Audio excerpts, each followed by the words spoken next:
One, two, three, funk it.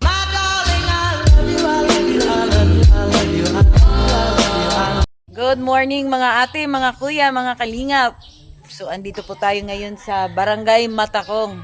Kasama po natin ngayon si Kuya Mel para maglingap sa dati na po niyang nabi-vlog. Tara mga kalingap, samahan niyo kami.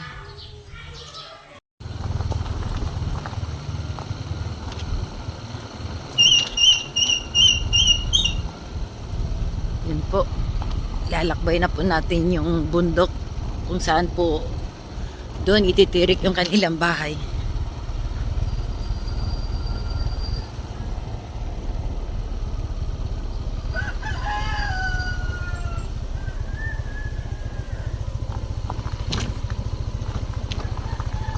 Saan? Ah, dito? Dito? Dito po. Andito na po sila. Andito na po sila. Si Kuya Mel, papunta na po siya doon sa kanyang beneficiary. Okay mga kalingap, andito na po tayo sa lugar kung saan pwede sila mag-tourist ng bahay. So, bisitahin po natin. Bisitahin natin.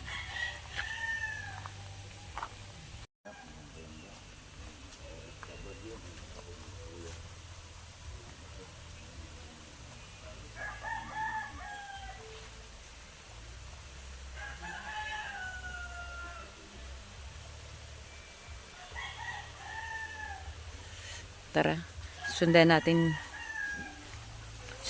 si Kuya Mel. Ito yung dadaanan mo. Papunta dun sa kanila. Wow, kakatakot. Tsaka madulas pati.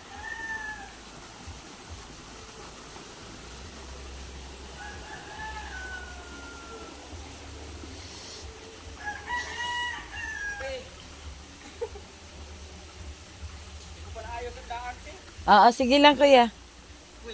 Andon. Ay, dito daw ang daan de. Dito daw kami dadaan. Batay tayo nito, ang taas. Ito. Basa pa yung lupa. Dandahan ha, Ate Perla.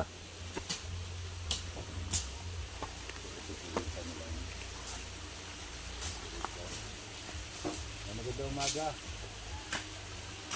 Saan yung saan yung lugar mo? Dito daan? Dito gumagawang daan. Yun. Doon mga danan. Yung mga bato. Nakit tayo. Patay tayo dito. Barbaitang kuya? Oo, yung malalaki ha. Baka baitang na naman na sanggol yung gawin mo.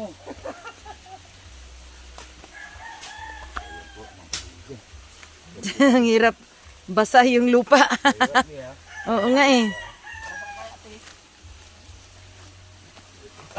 Ops, ops, ops. Ayun. Nadulas si Kuya Mel. Ang hirap ng basa kasi. Daan niya. Oo. Wait lang po. Galing pa po kami doon sa baba. And paakit dito. Basa pa po yung yung lupa. Opo. Ayun, doon pa. Nandun na sila Kuya Mel.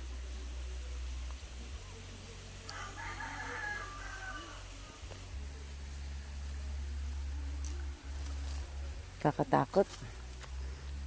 First time kong mamundok.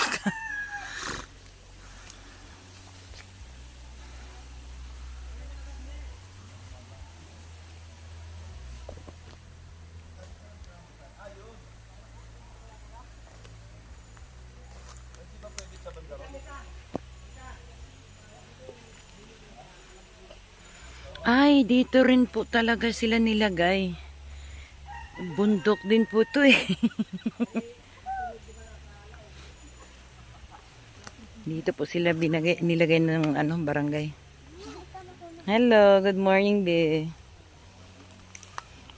Yun po, sa baba.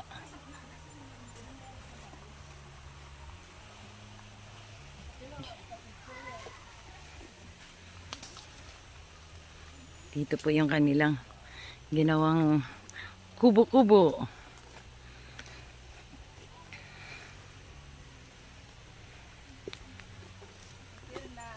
Hello, good morning. Oo nga eh. Ay. Good morning. Andito po sila nagluluto. Sila si ate. Hi ate.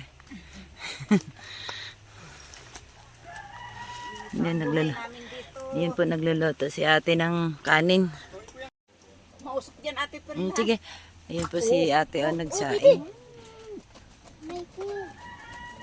Mausok, Ate Perla. Saan po kayo natulog kagabi? Sa bahay po. Doon pa kayo sa dati nyo. Nandito na rin po sila yung gumagawa ng ano, Yung pinakarekaya ng pagkain. kusina kanila.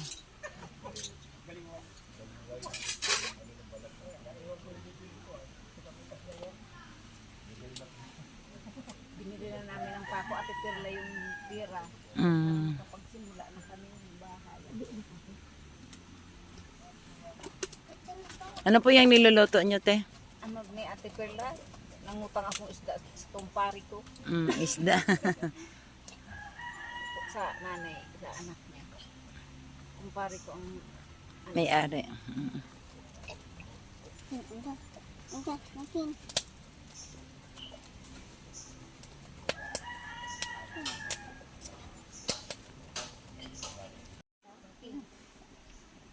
Pinauwi na kita. daraho na yung doon yung bibimbas. Andun po si Kuya Mel. Binablog po niya yung kubo nila.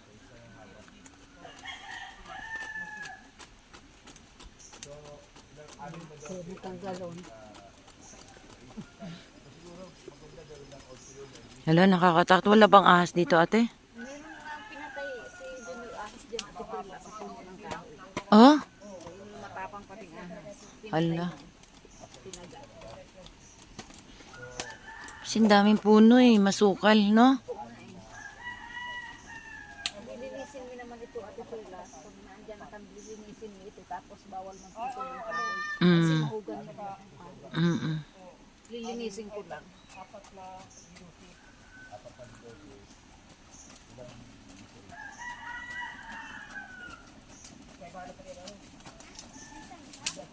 Ako ay ang buyo.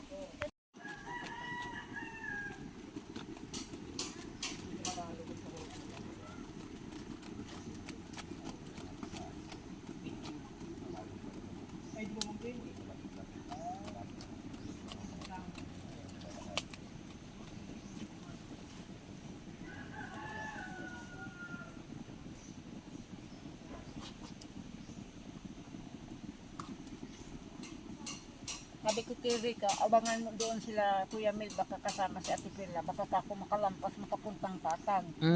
Kaya sabi ko, abangan mo dyan.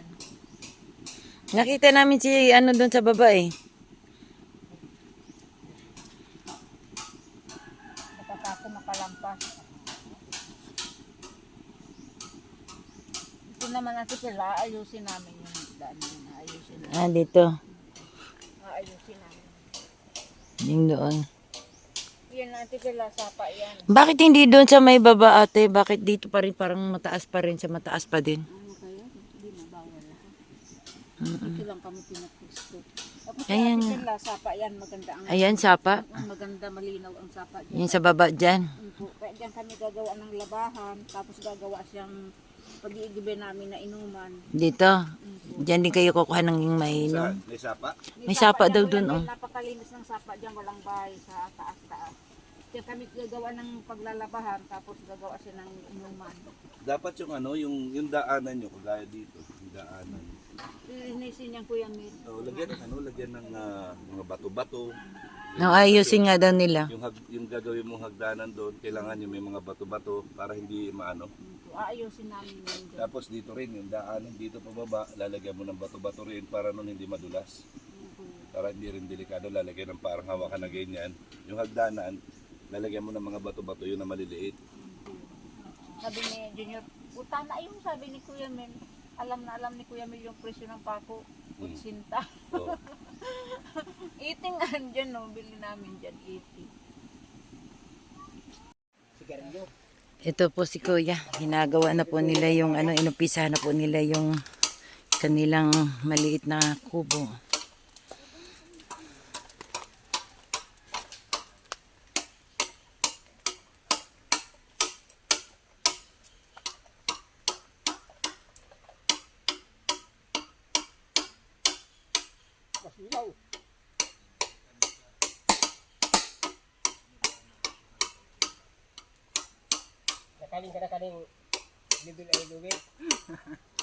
Yun sa baba no. Yun meron din isang maliit na ano, bahay kubo. Kung kapitan na si Kuya Mil nadulas, baka magditong sa baba.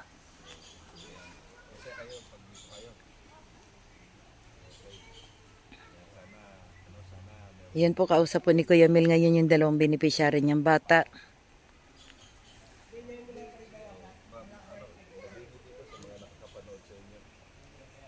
Tingin mo ate, mas okay pa to dito kaysa doon sa dati yung ano? Mas maganda dito kaysa doon kasi ang importante malapit ang dalawang bata sa school. Ah, Mas ayos na ito. Ngayon madumi pa itong tingnan. Pag nakatira na kami dito, malinis na ito Ate Pila. Nilinisin namin.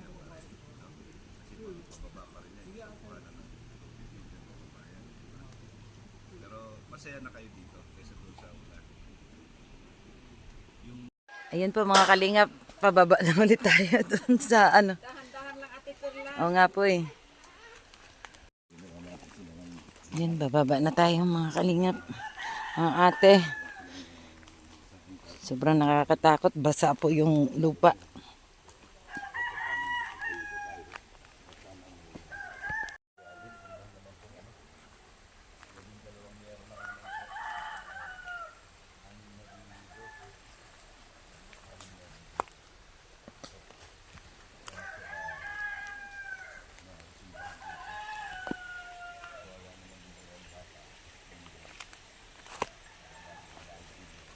Yan, gusto ko yun. Gumagapang na.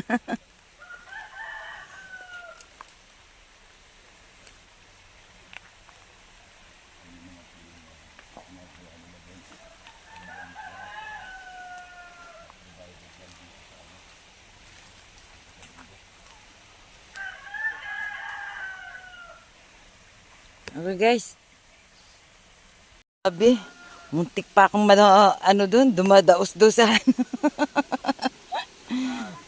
Basa kasi yung ano, ito yung nakakatakot, malambot lang yung lupa.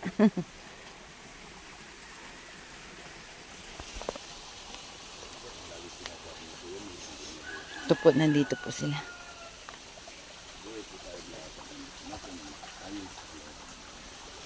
Yan, sana po matugunan natin ang pangangailangan ito pamilya na ito dahil kawawa naman.